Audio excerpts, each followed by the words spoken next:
For those of you who don't know me, which is everybody here knows me, my name is Jocelyn Hurtado. I am the archivist here at the Black Archives, and this is our Safer at Home series.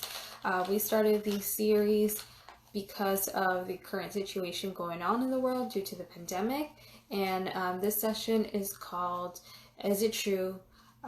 Tales from Black Miami. So today I'm going to be talking about the railroad shop. We started talking about the railroad shop a couple of weeks ago in one of our other sessions. I was joined by Mr. Oscar Braynon, whose family was directly affected by the railroad shop eviction, and he's going to be joining me today to discuss this. And this is a really interesting topic because it was not an uncommon thing for these black neighborhoods to be completely erased and uprooted just to make way for white subdivisions and places. But this is something that a lot of people in Miami don't know about this history. It's kind of a little bit forgotten for those who are not from the area or have never heard of it. But I really am interested in giving it the proper time to discuss what happened, because it's one of those things, because it affected small amount of people, certain families that lived in the area, that, you know, once people move away, and unfortunately once those people have passed, this information is gonna, you know, if we don't take care of it, if we don't remember it, it's gonna eventually disappear. So we want to make sure that doesn't happen. So before we start, and before I add in Mr. Braynon, I'm just going to give a little bit more contact information. So for those of you who don't know, you can have a little bit of background information. So the railroad shop was a close-knit black community that was located, give me a second, that was located from Northwest 12th Avenue to 17th Avenue, and from 46th to 50th Street. And this close-knit black community, it was called the Railroad Shop Color Edition. This community was started in 1915.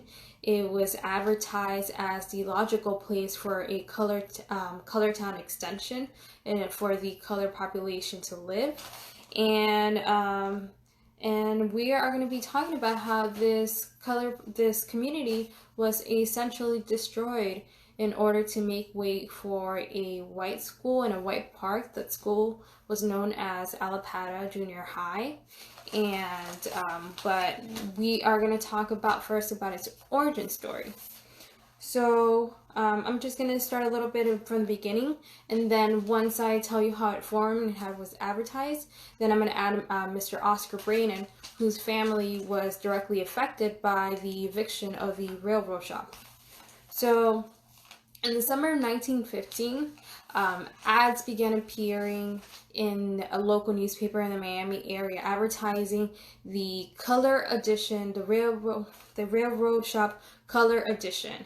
It was advertised as the logical place for a colored area, seeing that it was outside of the city limits and it should not interfere with the white subdivisions. So what I'm telling you right now is directly what appeared in the newspaper ad, and it was advertised as affordable lots. Prices range between $35 to $45, and if you convert it into today's current cash, because of inflation, the range was around $888 to $1,200, and they were giving the tenants and the owner the option of paying $1 a week. So they advertise it as really affordable, in a way that people can move from Color Town to an area where there was more room. Because around that era, in 1915, the population of Color Town was around 18 to 20,000, and living spaces were really limited, and overcrowding did become an issue. So this area was advertised as an available color area, because as you know, back then, because of Jim Crow, people of color were only designated to live in certain areas. There was the black section of Coconut Grove, Color Town, which is now known as Overtown, and now they were advertising this colored edition the railroad shop colored edition. And I just want to read to you a couple and actually show you a couple of the advertisement from that era. And let me just pull it up really quick. All right, so if you give me 1 second, I'm gonna flip the camera around. Okay, so this is an actual newspaper article that was published in the Miami News, July 26, 1915. It says, Railroad Shops Color Edition, close to the city limits on the north, not far from the site for the FEC RY shops, the logical place for a colored town, especially as it's outside the city limits. A park set aside for the use of the lots and owners. A site for industrial school, prices as low as $35 a lot. Terms are $3 down, $1 a week. Big discount if you buy in bulk. So even back then, they were advertising in bulk. And there are several newspaper articles that were published in that era. They were really pushing this, trying to get people to buy the lots at different prices. And they also mentioned that it was really close to the FEC railroad, because they were also one of the big market groups that they were targeting were actually the Black FEC workers. So they're saying that there is a big easy commute for these workers. And the advertisement basically continued all the way until 1916. The prices varied, and in all the advertisement, I thought it was really interesting that it clearly mentioned that it was outside of the city limits and that it was not going to interfere with any of the other white subdivisions. So keep that in mind, because that plays a big factor later on in this history lesson. So at this moment, I'm gonna add Mr. Braynon. Mr. Braynon's family live in the railroad shop, and I just want to discuss a couple of things of his family history and experience. And give me a second, I'm just gonna pull it up. And I also wanted to mention that when they planned this color railroad shop edition, that it was clear that they were going to add a school and a park to the area that were going to be for the sole purpose of its colored residents. The school was not finished immediately after residents started moving in. They started construction in 1916. It was called the Miami Normal and Industrial School. The construction continued all the way until 1920, and that was because construction was interrupted for World War I. There was a depletion of funds, and there was basically no money to complete the school. But even though the school was not completed, students were still going to school, just in a different part of that building and other facilities that they used nearby. So, okay, Mr. Braynon, I'm going to add you. Give me 1 second. Let's see if I can request you. All right. I see a lot of people joining, so I just want to give a shout out to the Braynon family. I see that you guys are here. Hey, my Miami Gardens now. Let's see. Hey, Isaac. Hey, Javelin. All right. Give me 1 second. Let me see. Okay. Let's see. Mr. Braynon, if you can add or send a request so I can join you. Give me 1 second.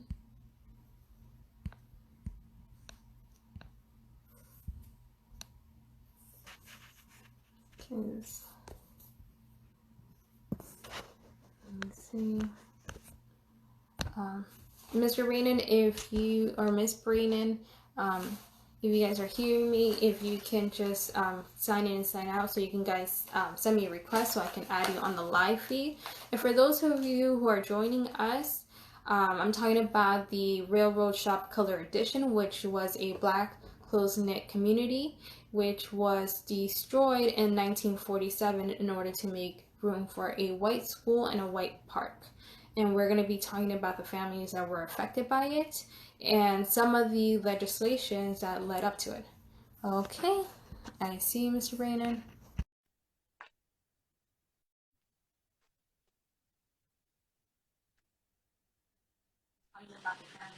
Hello.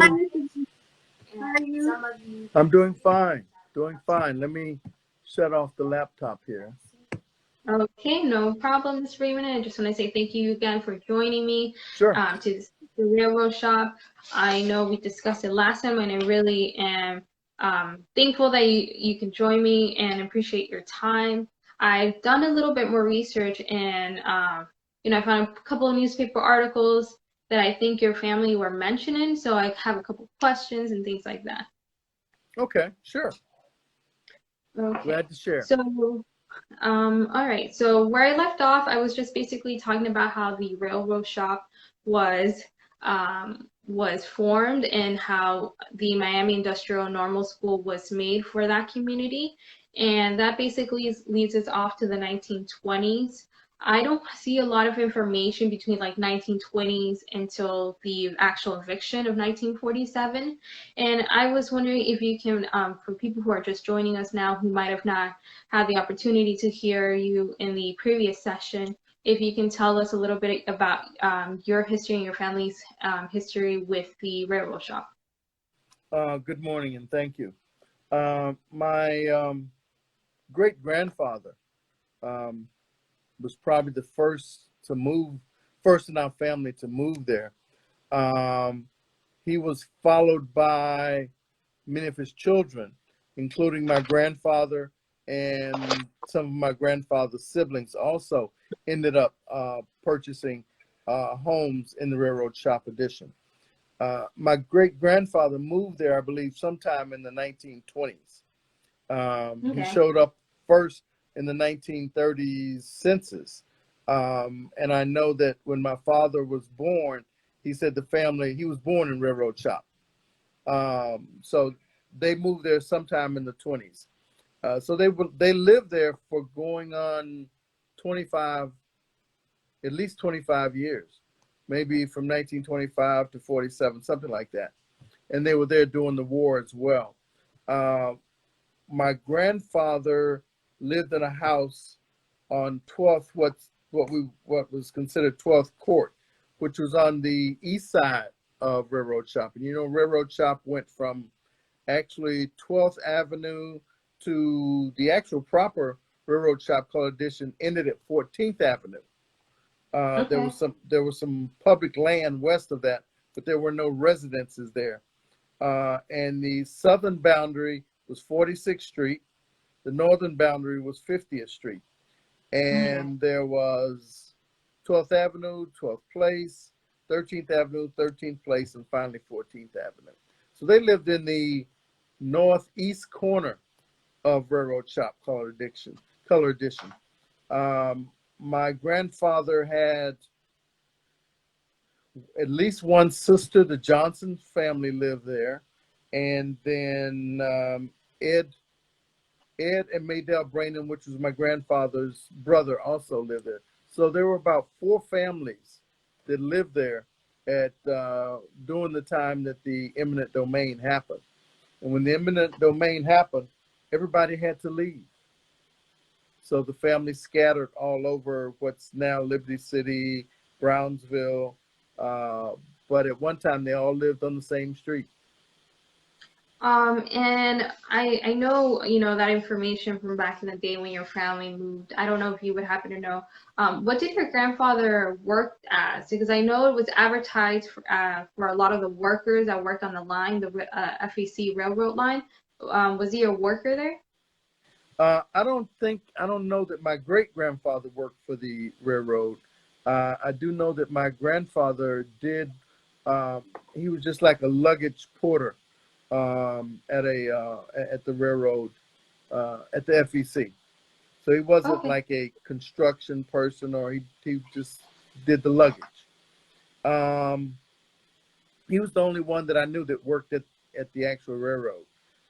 It was initially for the railroad workers, as you demonstrated in the article. But it just became a thriving enclave of, looks like maybe as many as 300 families lived in that area, and all had to leave at one time. Yeah, I saw that it was a very tight-knit communities. Did your great-grandfather or grandfather have they told you stories about what the community was like back then? Well, my father told me stories because he was there in his formative years.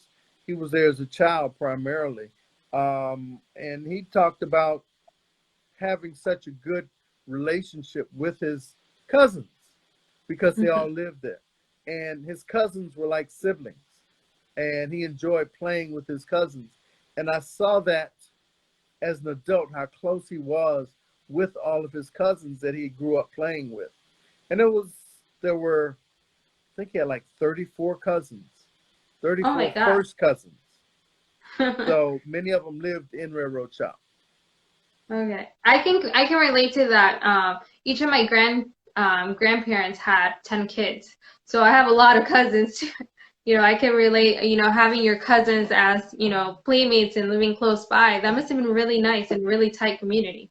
So I see that we have a question from the executive director Timothy Barber. He says, "Who were some of your family members that Um, perhaps some of well, us may know?" my father was Ronald Braynon, but he also had a first cousin, Edward Braynon, and an uncle, Edward Braynon Sr. Edward Braynon Sr.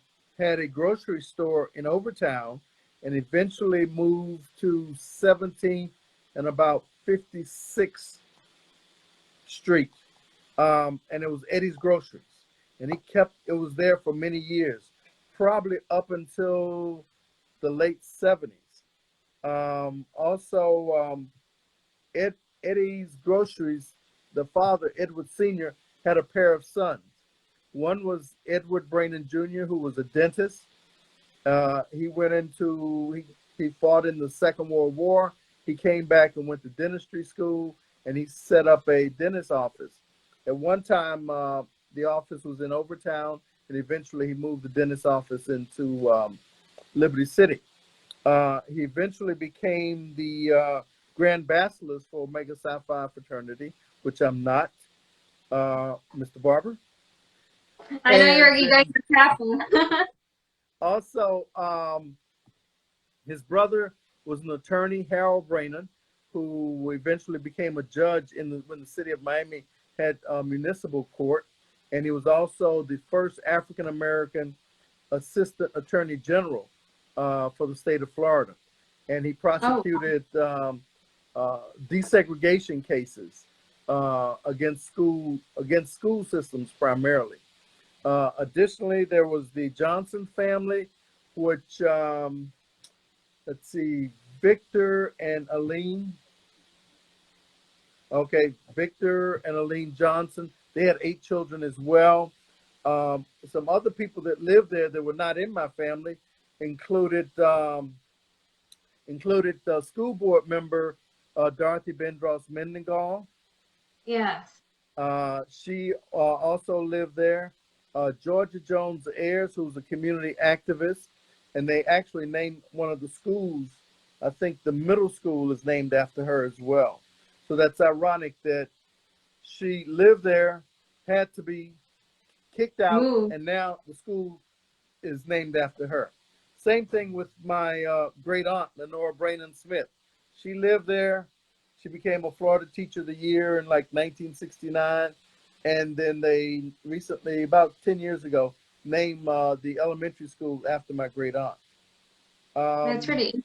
Like all these names that you're mentioning, I actually have been reading a couple newspaper articles about them. Some of the interviews that they gave out and some of the accounts.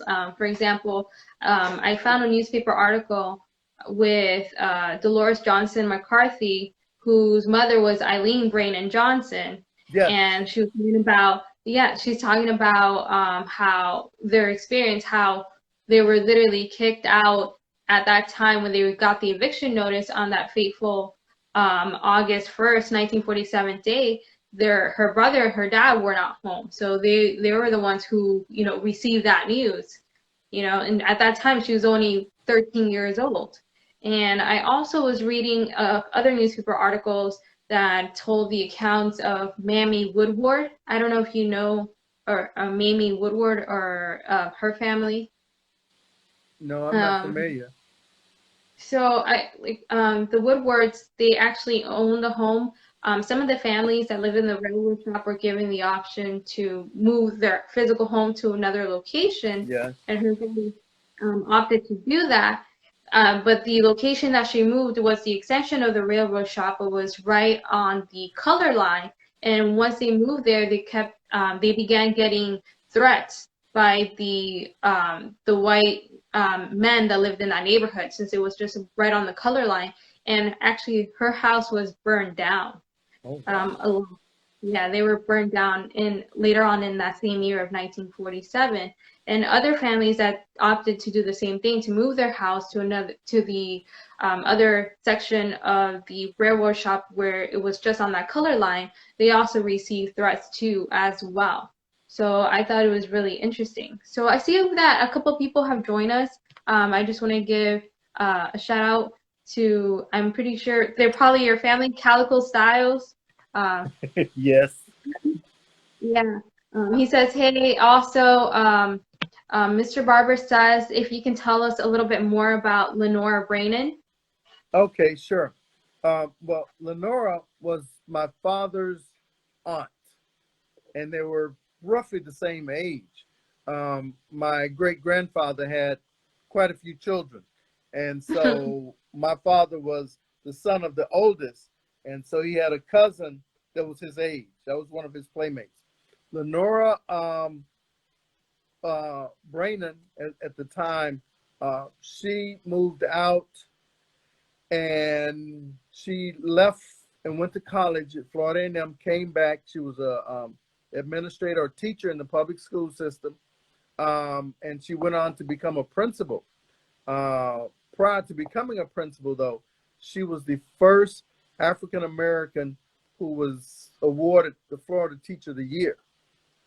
Oh, And so that she was married to one of the first black police officers as well, Leroy Smith. I think he retired as a lieutenant or a captain in the city of Miami Police Department. So that's where the Smith part came on. She recently passed away about, April of last year. So it's been a year and a month, a year and 2 months. She was very active in her sorority. She also attended Incarnation Church on 54th Street. And she was probably, I know she was principal at Olinda, and there were other schools that she was principal of that she worked at. But they did name the school after her, prior to her passing on, actually. oh, that's really nice. I'm really glad to know that she got to see that. And I remember, I think when you came in to do research at the Black Archives, you were pulling up some of her information, because I remember, I think you were seeing some of like, I think there was an announcement announcing that she was the Teacher of the Year. Mm-hmm. Yes, Yeah. I did pull some of those. Yeah, I just rung a bell. I'm like, yes, I know exactly what documents you're talking about. So I actually kind of want to backtrack a little bit and, tell a little bit of the history and why the railroad shop, the families there were evicted. So it seems somewhere between the mid 1940s or early 1940s, that area was the city wanted to acquire it. The city wanted it to acquire to build a white school and a white park, and they basically wanted to kick out the black community from that area and have it as an all-white area again. And I actually found an interesting newspaper article that that I found really interesting, because let me just pull it up right now. Where is It it? was sort of a post-war boom of Miami. Yeah. Miami was growing, and they were running out of places for whites to live. And as the boom went, they said, oh, we need more all-white schools. And Yeah. they'd had their eyes apparently on railroad shop before the war, but they kind of stalled things. And then after the war, they continued on with, quote unquote, the American dream for everyone who was coming to Miami after the war. and these residents suffered because of this quote unquote American dream of expansion within the city of Miami. Many of the residents actually ended up moving into the Liberty Square housing project after that. There just wasn't enough available, affordable housing to go around at the time. And actually, Liberty Square was a very desirable place to live at the time. Yeah.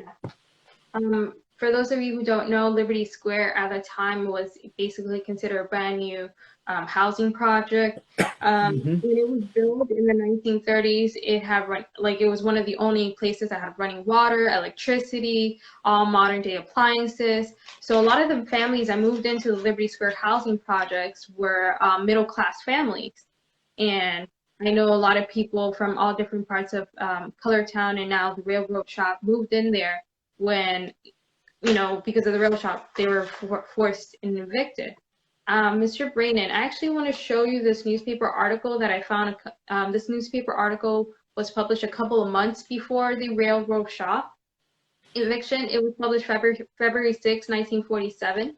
And it basically says a long-standing resolution authorizing condemnation of the railroad shop color addition between 46th Avenue and 50th Street and Northwest 12th Street and 14th Avenue for a park on grounds that no funds existed. So their resolution the city had a resolution authorizing the condemnation, but actually that resolution was repealed because there was no funds for it. But even though there was no funds for it in the beginning of that same year, apparently they found the funds to seize the land. And let me show you this newspaper article so you can take a look. So I found it interesting that originally it was repealed. I see that. Because they didn't have funds at the time. They didn't have funds at the time, but they still managed to do it. They found not somehow, we all know how they managed to get the funds and what they did. And I also want to show you this newspaper article that I found. Give me 1 second. So this is where I have all my newspaper articles and sources. So as you can see, there's a lot of them. Let me just pull up the one I'm looking for. 1 second. Okay. So there's so many of them.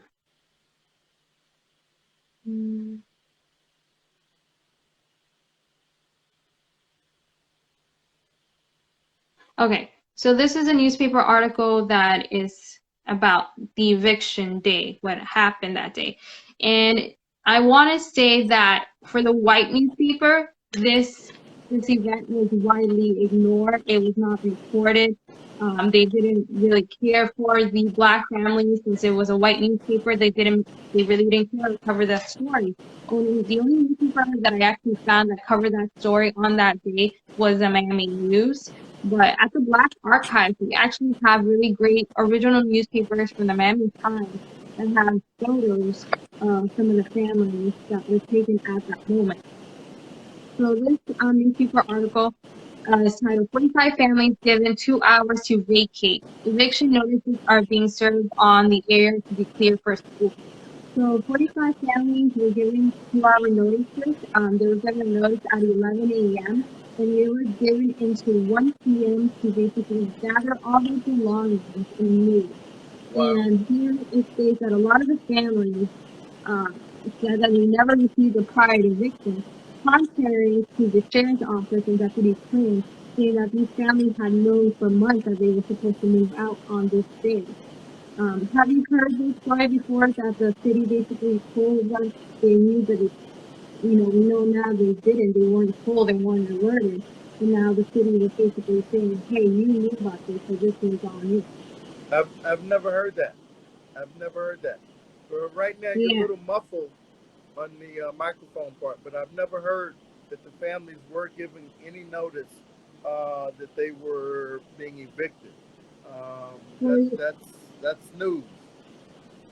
Mr. Braynon, what I'm going to do, since I see that I'm having technical issues, I'm sounding muffled.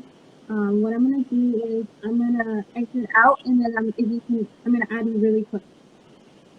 So guys, stay tuned. I'm gonna be back so I can fix the audio. Okay. All right, I'm back. Can you hear me now? Yeah. Nope, you got muffled again. Let's see. I don't know what to do. Let's see. Okay, you're fine. Okay. Okay, now? Okay, great. So I was saying the newspaper article stated that sheriff's deputies gave the family notice, but we know now because of family accounts and firsthand accounts, we know that that's not true. That story was misconstrued by, the white city officials and the white deputies, so that these families look like they were at fault. But we now know, we know, and your family has always known that's never been the case. But I also want to just take a look at this article a little bit more, because give me one second. So because it actually, I want to mention some of these names and some of these families that were affected, because I want to make sure they're not forgotten, that this history is not erased. So I just want to say the article says the first house deputy served at 4700 Northwest 13th Court was owned by Joseph Johnson. He wasn't home, but the papers were served on his wife, who was given until 1 p.m. to vacate. So I just think it's just how ruthless and some of these deputies and what this did, what this act was. Especially Joseph Johnson is one of my family members also. Oh wow. That's Dolores McCartney's dad, the lady that you interviewed before. I saw the interview. That's her father. Oh wow. That's her father. Oh wow. And then there's another article. There's another glimpse of another family that was affected. Let me see. It says the sheriff was Ollie Scott on 4618 Northwest 13th Avenue was in tears when the officers arrived. She claimed she hadn't been given prior notices. The sheriff postponed her eviction of Irene Harvey at 4638 Northwest 13th Place, who was unable to move since she had given birth to a baby in her home only a week ago. So I thought that was just so heartbreaking how, these families have basically were told to pack up and go, and there was no consideration, no humanity shown at all. And look at this woman who literally gave birth to a baby a week ago in her home, which, she lived there and she was planning to raise her kitten, and now she was told she only had a week to basically pack up and go. What other names do they mention in the article? Let's see. Ollie Scott, Irene Harvey. Let's see. It says also they said that James B. LaFlorche, city editor of the Tropical Dispatch, a black newspaper, explained that many of the families hadn't been present in the circuit court when the eviction date was set and didn't know.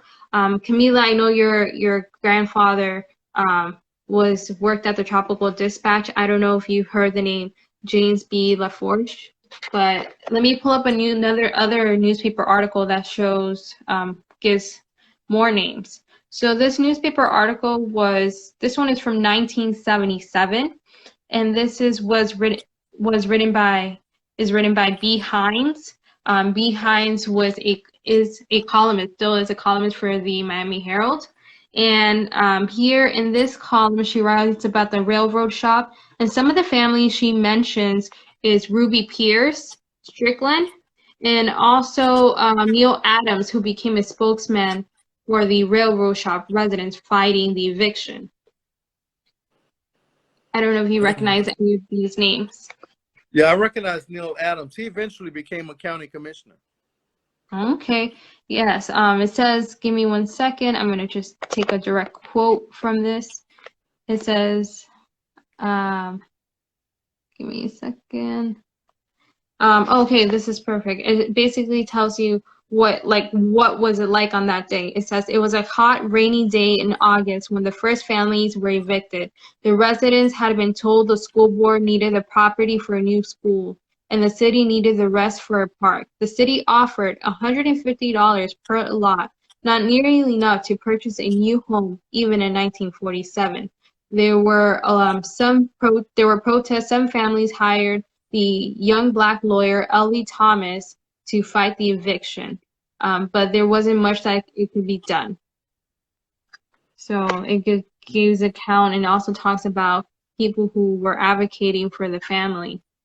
And let me pull up another newspaper article that also mentions, this was written by Georgia Ayers in 2007. And this is the one where I mentioned earlier that had your family members, that it had Eileen Johnson and her daughter. So let me just zoom out a little bit. So this newspaper article was written by Georgia Ayers in 2007, and she recounts what her family went through, and then she also interviewed some of the families that were affected by then. And let me just turn the camera, well, here so you can see some of the photos. This is Miss Ayers. This is her family. And it talks about other accounts. Let's see. They also mention, you mentioned the Benedros. They mentioned the Benedros as well. Let's see. We also mentioned Geraldine Owens. Let me see. Let me see. There's so many names here. I'm trying to catch them as I scroll down, but let's see. Is that in the Miami Times or the Herald? That is in Miami Herald. This article is from the Miami Herald, published September 24th, 2007.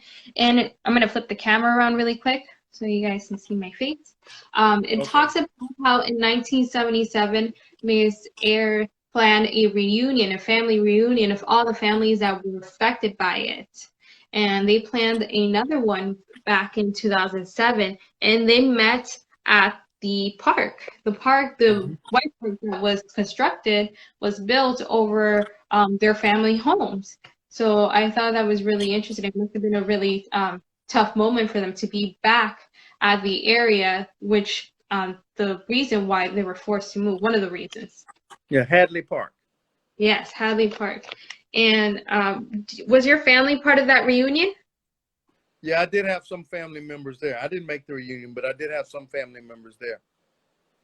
Okay. And do you know if, I know a lot of the older members and people who were affected by them have moved on, have passed away. Do you know if future reunions are being planned? No, I don't know if there are any reunions planned at this time. Yeah. It wouldn't be inappropriate. Oh, yeah, not currently at this time, but in the future, because I'm just saying, like, wow, like, efforts are still made to conserve and preserve this history that really, like, here at the Black Archives, we do have primary information and documents about the railroad shop edition, that it'll be great to see that people are still sharing this information and the stories are still being passed down. Yeah, well, I do know there are still a couple survivors, and I'll talk with them and see if they have an interest in doing that. Yes, or oral history, because the Black Archives, we also intake and preserve oral histories.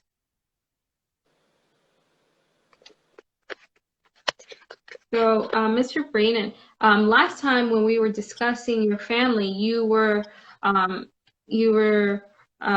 able to send me some of the pictures, and if I'm going to pull them up if you don't mind, so people can also see the area that's being discussed. Okay. Give me a second.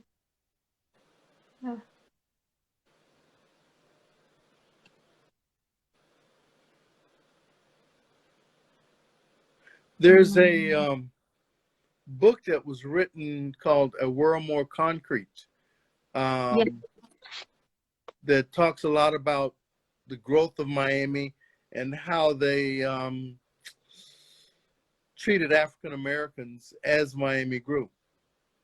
I can't recall the name of the author of the book, but I do have a copy of it, and I'll send you that. If you all don't have it, I'll get you the name of the author and the book. I just I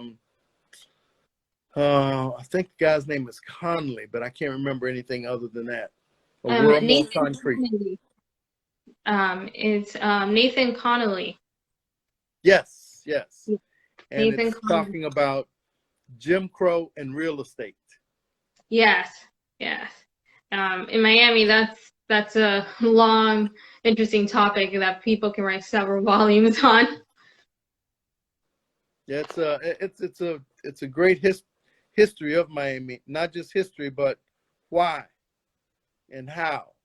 Yeah. That you don't normally see in the history of Miami. You can read much about the history of Miami, and you see very little on how Miami treated its African Americans. Yes, and an interesting fact, Nathan Connolly actually did research at the Black Archives. He used our repository to gather primary information. So shout out to Nathan Connolly. Yes. So I'm going to flip the camera again. I'm going to show people what you sent. Give me 1 second. Okay. So I know I've been looking at a lot of documents, and I believe this is the area where family-owned property. Is this a railroad shop, or this is the area by the Brickles? Oh, that's the Brickles. That's the Brickles. Uh-huh. Okay. Yeah. Okay. Let's see. Yeah, on my emails, so many emails. Okay, so I'm just gonna pull up another article, but 1 second. I really at the Black Archives we have a really great article that was published. It was a story that was published by the Tropical Dispatcher and had images of the actual eviction. And I wish I had access to it, but at the moment we do not. But if you want to do more research, for those who you are interested in this topic, once reopen, and who knows when, but I invite you to come back to the Black Archives. But I want to say, every so often more information is being digitized. And one of the newspaper articles that I found was published in 2005, and it talks about the railroad shop. And you actually can see a glimpse of that article, that Tropical Dispatcher article that I was talking about. And it was published in 1947. And it says bulldozers are already at work clearing site for a white school. And this is a glimpse of that article. Mm. Okay, give me 1 second. I'm gonna flip the camera around. All right, Mr. Braynon. I want to see if you had any. Okay, yay! Oh my God. So that is the railroad shop area. Yes. Yes. It's on the University of Miami website. See if I can pull it up. See if I can pull it up. But by any chance, do you have that digitized? Probably not. Okay, I'm gonna pull it up. And so some of these articles and newspapers that we've discussed, what I'm gonna do is I'm gonna upload it to our Instagram page for those of you who want to take a closer look. I'm running a little bit out of time, but I wanted to see if you had any closing remarks, Mr. Braynon. No, I just think that it's good that we continue to share the history of our community and not forget what's happened. It's very important that we not forget, because if we forget, we'll fall for the same thing again. Yes. I try to keep my children and all those around me aware of history. I'm a big history buff, so I like to tell stories about history, and this is one of my favorites. I will see if I can find that and send it to you, though. The map, because it's a great map. It's I guess a plat map from the city of Miami, so you can see each of the properties. I'm gonna look for it online to see if I find it. And if I do, I'm definitely gonna upload it. And at this time, I actually want to ask the audience if anybody has questions. I know we've been talking nonstop, but I forgot to ask. Does anybody have questions about the railroad shop that you would like to ask myself or Mr. Braynon regarding his family?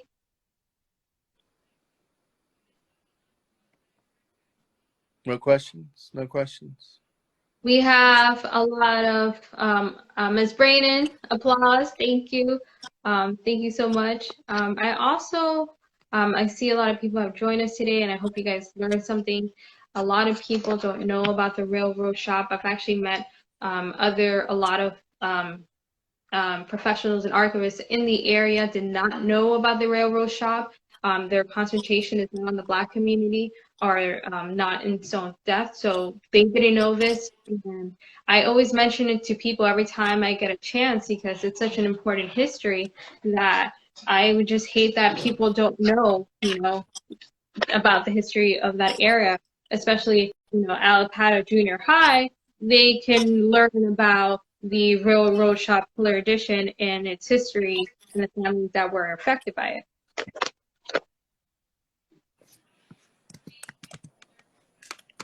Okay. There's a link.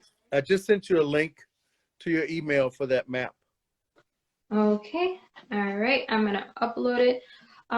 In the meantime, I want to say thank you guys for joining. Thank you, Mr. Braynon, for coming on, and always, you and Ms. Braynon are like always awesome. I know the archives department is always super excited to talk to you guys because you guys are so knowledgeable about everything. And, we really look up to you, and we really learn so much from you guys.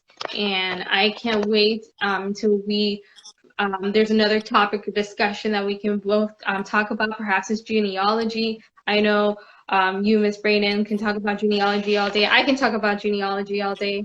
And I just want to say thank you guys, and I hope you guys have a great week, the rest of the weeks. Guys, stay safe. I know everything is reopening, but still stay safe. Wash your hands. Err on the side of caution.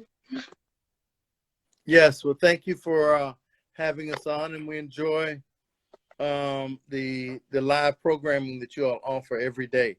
In fact, we just marked it on our calendar to make sure we get the right time every day. So thanks, everyone. All right, guys, until next time, I'll see you next week, same time. And tomorrow is Today in Black History with Alicia Melton. Wednesday is Jeopardy Noir with the executive director. Thursday is Legacy, Profile, and Greatness. And Friday is our field trip. And on Saturday, we have Storytime in Color with Camila Pritchett. And I hope you guys see you then. And stay safe. Thank you, Mr. Braynon. Have a good day. Okay. Thank you. Bye-bye. Bye.